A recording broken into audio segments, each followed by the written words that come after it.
छठ पूजा क्यों मनाया जाता है? भारत एक पर्व त्योहारों का देश कहा जाए तो गलत नहीं होगा। जितने पर्व भारत में मनाए जाते हैं शायद ही किसी देश में मनाए जाते होंगे। यूं तो पर्व का सिलसिला भारत में पूरे साल तक चलता है, जिसकी एक लंबी सूची है। इसी में एक पर्व है छठ महापर्व। आज मैं आपको छठ महापर्व की सारी विस्तृत जानकारी दूंगा। छठ पर्व की शुरुआत आखिर कैसे हुई? छठ पर्व किस प्रकार मनाया जाता है? कौन है छठी मैया?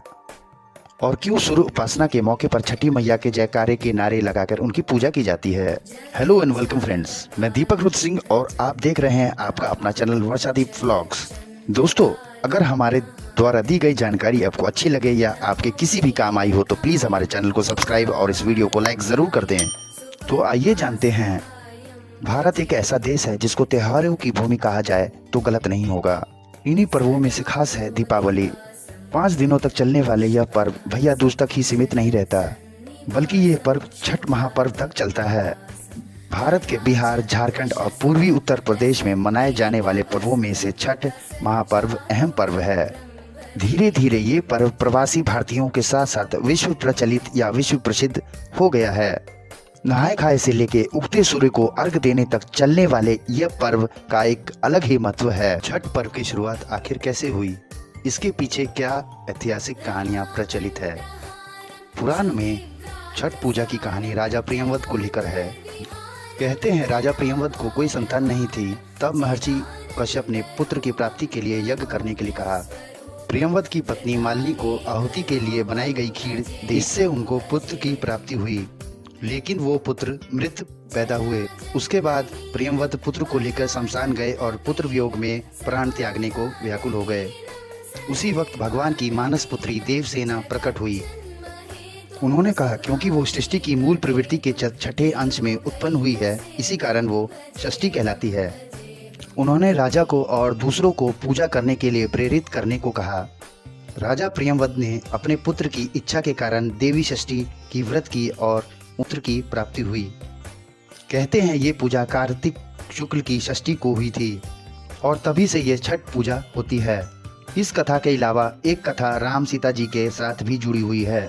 पौराणिक कथाओं के अनुसार जब श्री राम जी और सीता मैया 14 वर्ष के वनवास के बाद अयोध्या लौटे थे तो रावण वध के पाप से मुक्त होने के लिए उन्होंने ऋषि मुनियों के आदेश पर राजशौर्य यज्ञ करने का फैसला लिया।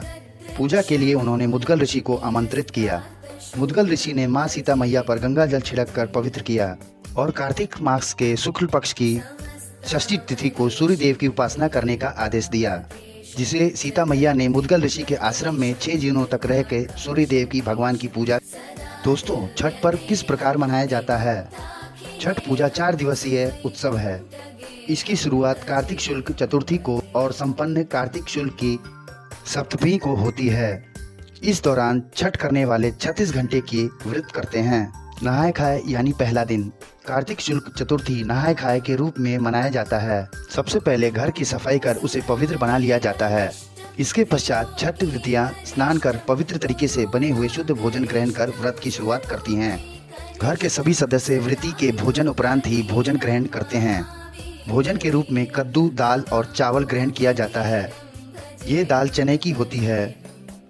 दूसरा दिन खरने के रूप में मनाया जाता है। इस दिन व्रत धर्मी कार्तिक शुक्ल पंचमी को दिन भर के उपवास रखने के बाद शाम को भोजन करते हैं। इसे खरना कहा जाता है। खरना का प्रसाद लेने के लिए आसपास के सभी लोगों को आमंत्रित किया जाता है। प्रसाद के रूप में गन्ने के रस में बने हुए चावल की खीर के साथ दूध चावल और पिठा और घी की चुपड़ी रोटी बनाई जाती है। इसमें नमक और चीनी का उपयोग नहीं किया जाता है। इस दौरान पूरे घर की स्वच्छता पर विशेष ध्यान दिया जाता है। संध्या अर्घ तीसरा दिन कार्तिक पक्ष की शुक्ल षष्ठी को दिन में छठ प्रसाद बनाया जाता है। जिस तरह से सैकड़ों साल पहले ये पर्व मनाया जाता था, वही विधि से आज भी मनाया जाता है। छठ पर्व के लिए जो भी प्रसाद होता है वो घर में तैयार किया जाता है। ठेकुआ और केसर के अलावा और भी जो पकवान बनाए जाते हैं वो व्रत करने वाले या उनके परिजन के द्वारा पूरी साफ सफाई का ख्याल रखते हुए बनाया जाता है। ठेकुआ गुड़ और आटे से तैयार होता है, वहीं केसर चावल के आटे से और गुड़ से बनाया जाता है। इसके अलावा इस पूजा में फल और सब्जियों का खास महत्व होता है। छठ के लिए इस्तेमाल होने वाले बर्तन या तो बांस के होते हैं या फिर मिट्टी के होते हैं। ये तमाम चीज़ें इको फ्रेंडली होती है। शाम को पूरी तैयारी और व्यवस्था के बाद बांस की टोकरी में अर्घ का सूप सजाया जाता है और व्रती के साथ परिवार और पड़ोस के सारे लोग सूर्य को अर्घ देने के लिए घाट पर चल पड़ते हैं। सभी छठ व्रती एक नियत तालाब या नदी के किनारे इकट्ठा होकर सामूहिक रूप से सूर्य को अर्घ संपन्न करते हैं। सूर्य को जल और दूध का अर्घ दिया जाता है तथा छठी मैया के प्रसाद रूपी सूप से पूजा की जाती है। इस दौरान कुछ घंटे घाट पर एक मेले का दृश्य बन जाता है। उषा अर्घ चौथा दिन, कार्तिक शुक्ल पक्ष सप्तमी की सुबह उगते हुए सूर्य को अर्घ दिया जाता है। व्रती वहीं पुनः इकट्ठा होते हैं जहां उन्होंने शाम को अर्घ दिया था।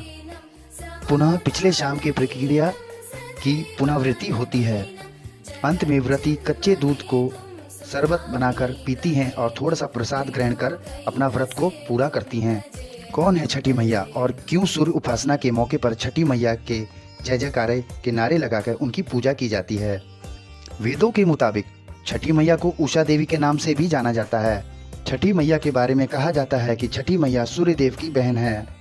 उनकी पूजा करने से और गीत गाने से सूर्य भगवान प्रसन्न होते हैं और सभी की मनोकामना को पूर्ण करते हैं। दोस्तों, उम्मीद करता हूँ आपको हमारे द्वारा दी गई ये जानकारी अच्छी लगी हो, और अगर अच्छी लगी हो तो प्लीज़ कमेंट बॉक्स में ज़रूर बताइएगा आप इस छठ के बारे में और इसके पूजा के विधि के बारे में क्या सोचते हैं। दोस्तों, पूरा वीडियो देखने के लिए बहुत बहुत धन्यवाद।